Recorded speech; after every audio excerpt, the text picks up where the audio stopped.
Well, what's up, Homestead Homies? It's Oscar with Doug and Stacy, and today we're going to make a delicious baked French fry with fermented ketchup, which is going to be delicious. I can't wait to eat it tonight for dinner, so come on along. I got some potatoes. It can be any potato that you have. Red potatoes, Yukon potatoes, russet potatoes. These are russet potatoes, and I just cut them up in little chunks like this, and then I'm going to season it, and I'm going to use some butter. I put a couple tablespoons of grass-fed butter and I just melted it. You could use coconut oil, and that makes, I've done it both ways and it's great, or you can use ghee. Today I'm going to go ahead and use a little butter. From last year I had dehydrated some jalapenos, so I call them my jalapeno flakes. So I like to use these in my dishes because I want them to have a little bit of a zing. But if you have cayenne, it's good if you want to put cayenne. If you don't want to, then you don't have to. I made a concoction of like turmeric and some celery. Oh, what a nice bowl. It's a bowl Doug made. Check out that video when we went to Ayers Pottery. And then I have like some garlic, and I have some real salt in there, some unrefined salt. So I just put a mixture. So put the seasonings that you guys like. So I'm going to put that in there. And you know French fries are always good with a lot of salt and seasoning. So put it on there. Now I'm going to mix it all up, coating all the seasoning on the potatoes. Dump it out of my parchment paper. Spread it out. And then I'm going to bake it about 375 or so in the oven for about 30 minutes. I'm cooking these on our Pioneer Princess wood cook stove that we got from Layman's. And we will be at Layman's on June 29th and 30th. So if you want to come visit and hang out with us, oh, we'd love to see you. And Layman's has a great online store, so check it out. I just love it. I go shopping and I love it. The links will be below, so check them out if you haven't before. So I'm going to put them in the oven for about 30 minutes.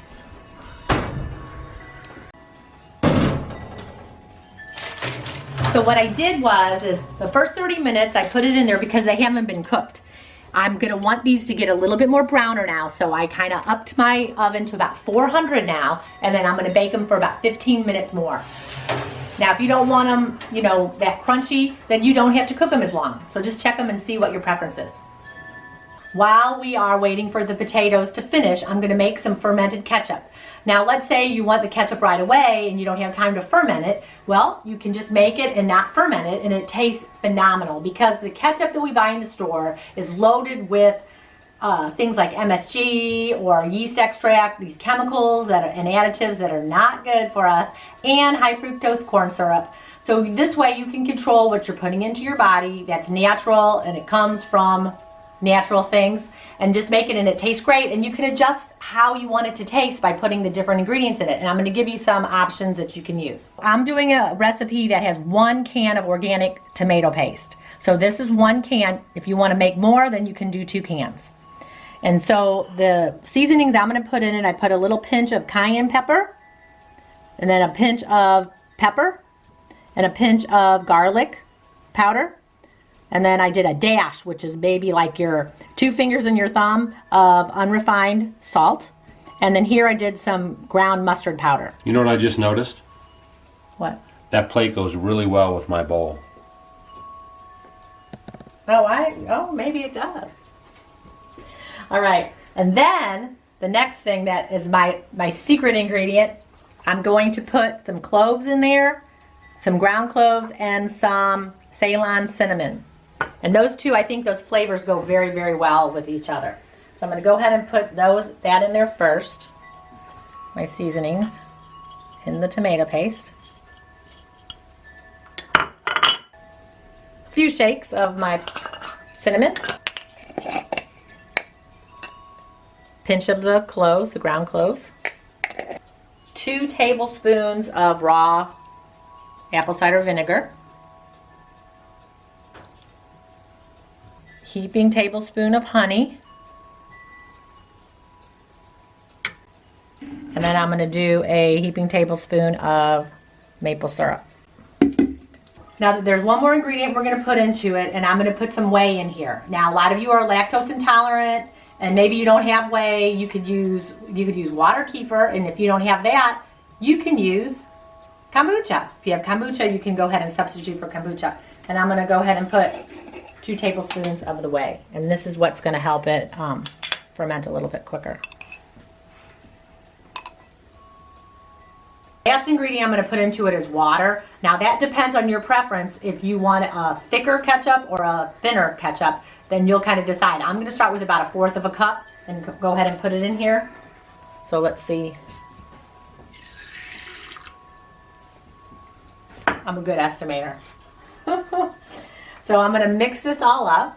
And remember, if you guys are watching our videos, when I use any water, never use your city water. I know a lot of people, I do a lot with fermenting, you know, the vegetables and things, and sometimes your ferment may not turn out because of doing that. So just make sure you're not using city chlorinated or fluoridated water on any of our recipes that we do here, okay? Here's a taste test to see if I need anything. A little bit more salt. Little dash will do ya. So what I'm going to do is take this ketchup that I just made, and I'm going to go ahead and put it in a little bitty jar so that I can ferment it.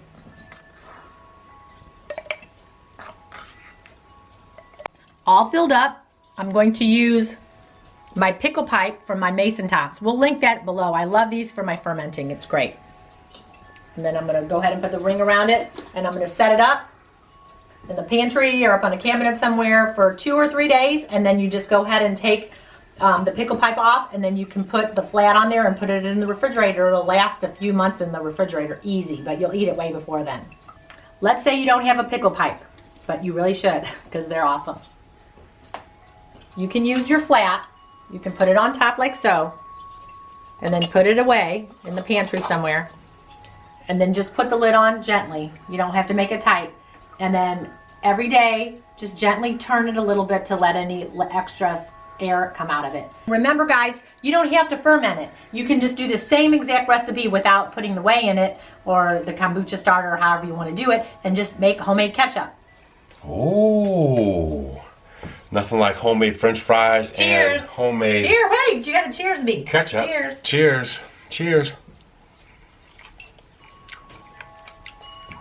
Nothing like it. Bon appetit. Fresh is best. It beats getting that old junky ketchup from the store.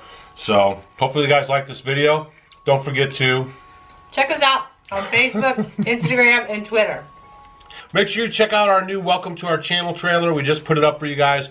We had a lot of fun with that, and we're going to be announcing the winners for the camera thing and the Homestead Homies and all that stuff is be coming up pretty soon here. So as always, we appreciate your time watching our videos, and hopefully you're leaving with some nuggets. Hey guys, thanks for watching our video. You might want to check out these videos. And if you want to become a Homestead Homie, click the picture of us below. We will see you tomorrow.